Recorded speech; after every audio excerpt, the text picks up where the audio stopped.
લૂકની લખેલી સુવાર્તા એનો 9મો અધ્યાય. લૂકની લખેલી સુવાર્તા એનો 9મો અધ્યાય. તેણે પોતાના 12 શિષ્યોને બોલાવીને તેઓને સઘળા ભૂતો પર તથા રોગો ટાળવાને પરાક્રમ તથા અધિકાર આપ્યા. વળી દેવનું રાજ્ય પ્રગટ કરવા તથા માંદાઓને સાજા કરવા તેણે તેઓને મોકલ્યા. તેણે તેઓને કહ્યું કે મુસાફરીને સારું તમે કંઈ પણ લેતા નહીં, લાકડી નહીં, જોણી નહીં, રોટલી નહીં કે નાણું પણ નહીં. વળી બબે અંગરખા રાખશો નહીં.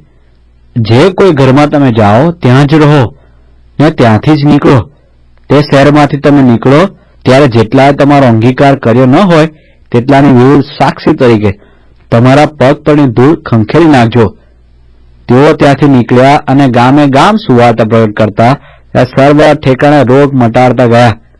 હવે જે થયું તે સગળું સાંભળીને હેરોદ રાજા બહુ ગૂંચવણમાં પડ્યો, કેમ કે કેટલાક એમ કહેતા હતા કે યોહાન મુહેલામાંથી ઉઠ્યો છે, પણ કેટલાક કહેતા હતા કે એલિયા પ્રગટ થયો, અને બીજાઓ કહેતા હતા કે પુરાતન પ્રબોધકોમાંનો એક પાછો ઉઠ્યો છે.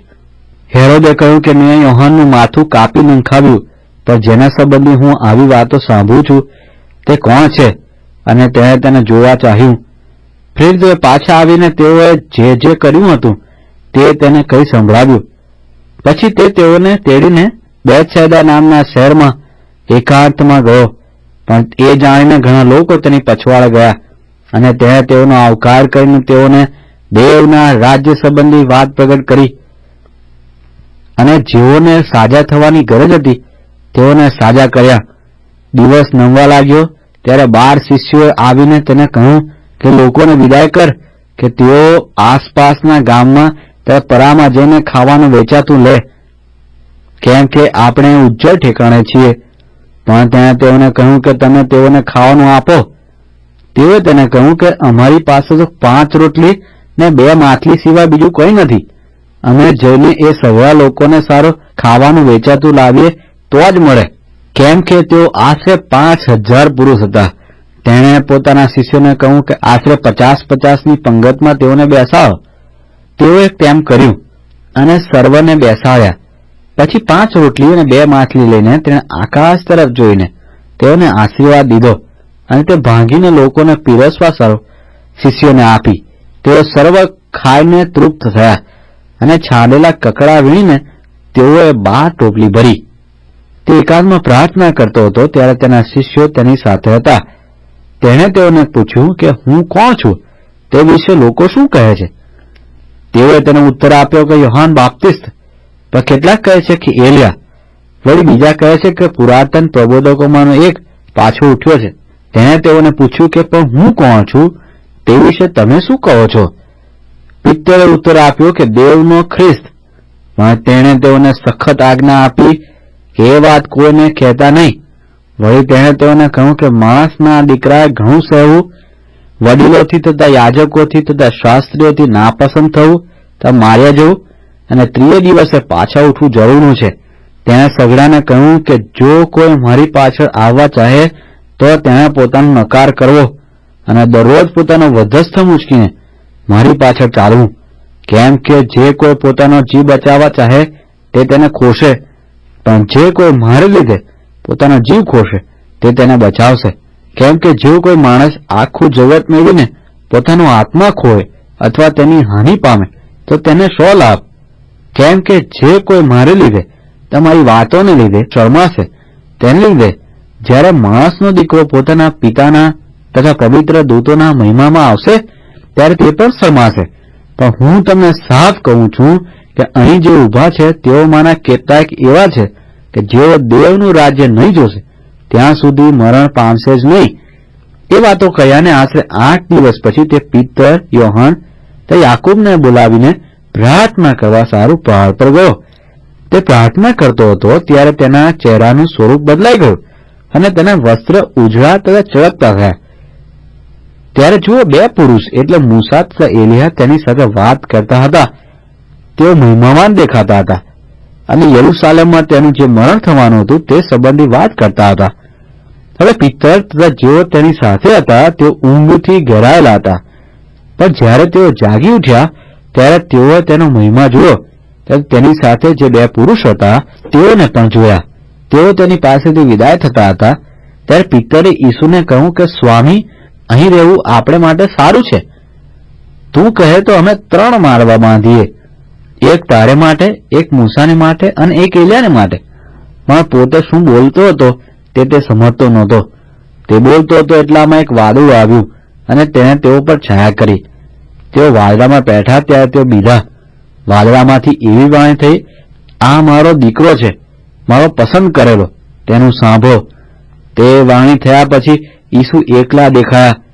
તેઓ છાના રહ્યા અને તેઓએ જે જોયું હતું તેમાંનું કંઈ પણ તે દિવસોમાં કોઈને કહ્યું નહીં.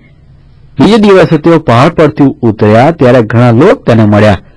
અને જુઓ, લોકોમાંથી એક માણસે ઘાંટો પાડીને કહ્યું કે ઉપદેશક, હું તને વિનંતી કરું છું કે મારા દીકરા પર કૃપા દ્રષ્ટિ કર. તે મારો એકનો એક પુત્ર છે ને અશુદ્ધાત્મા તેને વળગે છે.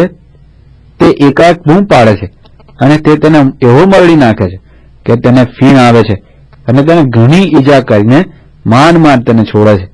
તેને કાઢવાની મેં તારા શિષ્યોને વિનંતી કરી, પણ તેઓ તે કાઢી શક્યા નહીં. ઈસુએ તેને તરાપ્યો કે ઓ અવિશ્વાસી તથા આડી પેઢી, હું ક્યાં સુધી તમારી સાથે રહીને તમારું સહન કરું? તારા દીકરાને લાવ.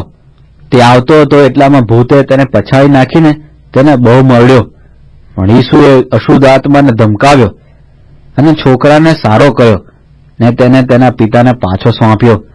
તે બધા દેવના આવા મહાપરાક્રમથી વિસ્મિત થયા. પણ તેણે જે કર્યું તે સઘળું જોઈને સર્વ વિસ્મિત થતા હતા. ત્યારે તેણે પોતાના શિષ્યોને કહ્યું કે આ વચનો તમારા કાનમાં ઉતરવા દો, કેમ કે માણસનો દીકરો માણસોના હાથમાં સોંપાશે. પણ એ વાત તેઓ સમજ્યા નહીં અને તેઓથી એ ગુપ્ત રખાય કે તેઓ તે સમજે નહીં. અને તે સંબંધી તેને પૂછતા તેઓ બીધા. તેઓમાં વાદ વિવાદ શરૂ થયો કે આપણામાં સૌથી મોટો કોણ થાય. પણ ઈસુએ તેઓના મનના વિચાર જાણીને એક બાળકને લઈને પોતાની પાસે ઊભું રાખ્યું. તેણે તેઓને કહ્યું કે જે કોઈ મારે નામે આ બાળકનો અંગીકાર કરે છે તે મારો અંગીકાર કરે છે, અને જે કોઈ મારો અંગીકાર કરે છે તે મારા મોકલનારનો અંગીકાર કરે છે. કેમ કે તમ સર્વમાં જે સૌથી નાનો છે તે જ મોટો છે. યોહાને તેને કહ્યું કે સ્વામી, અમે એક માણસને તારે નામે ભૂતોને કાઢતો જોયો અને અમે તેને મના કરી, કારણ કે તે આપણી સાથે ચાલતો નથી. પણ ઈસુએ તેને કહ્યું કે તેને મના ન કરો, કેમ કે જે કોઈ તમારી વિરુદ્ધ નથી તે તમારા પક્ષનો છે. તેને ઉપર લઈ લેવાના દિવસો પૂરા થવા આવ્યા ત્યારે તેણે યરૂશાલેમ જવા માટે પોતાનું મોં તે તરફ દ્રઢ રાખ્યું. તેણે પોતાની આગળ ખેપિયા મોકલ્યા. તેઓ તેને સારું તૈયારી કરવા માટે સમરૂનીના એક ગામમાં ગયા. તેઓએ તેનો આવકાર કર્યો નહીં, કારણ કે તેનું મોં યરૂશાલેમ તરફ હતું. એ જોઈને તેના શિષ્ય યાકૂબ તથા યોહાને તેને પૂછ્યું કે પ્રભુ, શું તારી એવી ઈચ્છા છે કે અમે આજ્ઞા કરીએ કે આકાશમાંથી આગ પડીને તેઓનો નાશ કરે? પણ તેણે પાછા ફરીને તેઓને ધમકાવ્યા. પછી તેઓ બીજે ગામ ગયા. તેઓ માર્ગે ચાલતા હતા. એવામાં કેટલાકે તેને કહ્યું કે પ્રભુ, જ્યાં કંઈ તું જઈશ ત્યાં હું તારી પાછળ આવીશ. ઈસુએ તેને કહ્યું કે લોકડાને દર હોય છે અને આકાશના પક્ષીઓને માળા હોય છે, પણ માણસના દીકરાને માથું મૂકવાનું ઠામ ઠેકાણું નથી. તેણે બીજાને કહ્યું કે મારી પાછળ આવ. પણ તેણે તેને કહ્યું કે પ્રભુ, મને રજા આપ કે હું પહેલા જઈને મારા પિતાને દાટું.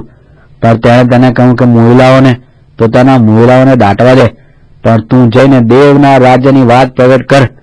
એક બીજાએ પણ તેને કહ્યું કે પ્રભુ, હું તારી પાછળ આવીશ, પણ પહેરેલા જેઓ મારે ઘેર છે તેઓને છેલ્લી સલામ કરી આવવાની મને રજા આપ.